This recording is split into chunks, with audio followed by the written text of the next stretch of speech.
Okay, I just have to take a minute to say thank you all for coming. I can't even tell you how many emails I got saying 7:45, are you kidding me? But so I truly appreciate it, but we'll get you out by 9:15. Good morning, Krista, Bo, Denise. We are so proud to have you guys in our community. Really wonderful.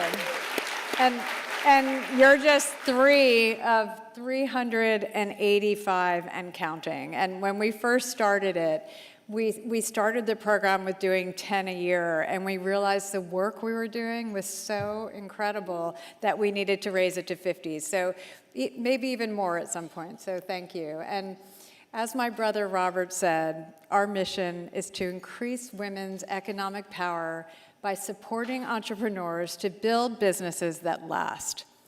We know that when women succeed, families strengthen, communities thrive, and the economy prospers. That's one thing we need to constantly talk about. It's good for the bottom line.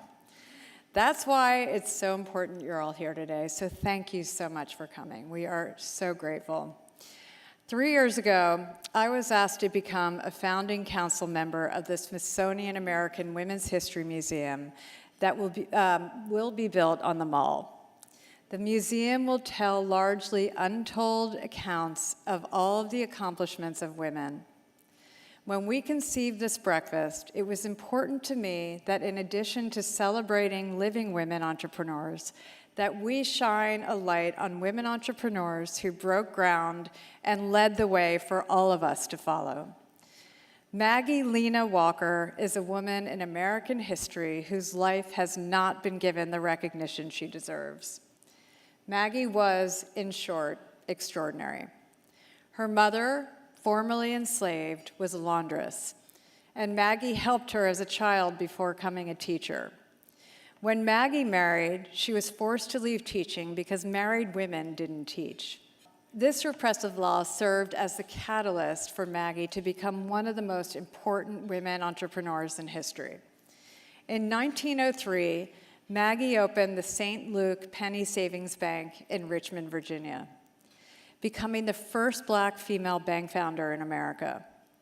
The enormity of this milestone cannot be overstated, as there are still only a handful of women today who have ever started a bank.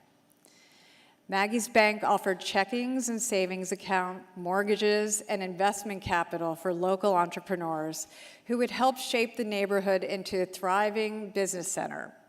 Her institution lived on to become the oldest continuously Black-owned bank in America until it was purchased in 2005.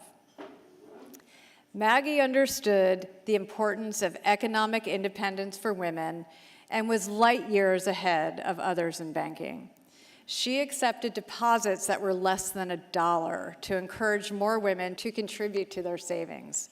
She pioneered what we now call microlending, making loans as small as $5, and used character, work ethic, and community ties as factors in making lending decisions, and an approach, unfortunately, that would still be groundbreaking today.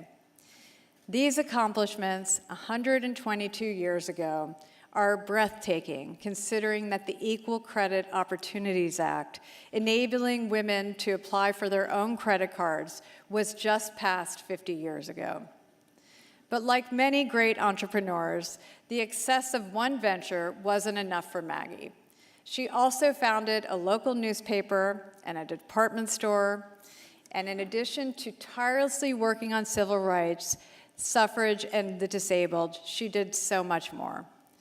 Maggie's legacy includes a great-great-great-granddaughter, Liza Mickens, who works to keep Maggie's memory alive, and herself is an advocate in Richmond, Virginia. Liza is here today to accept this award.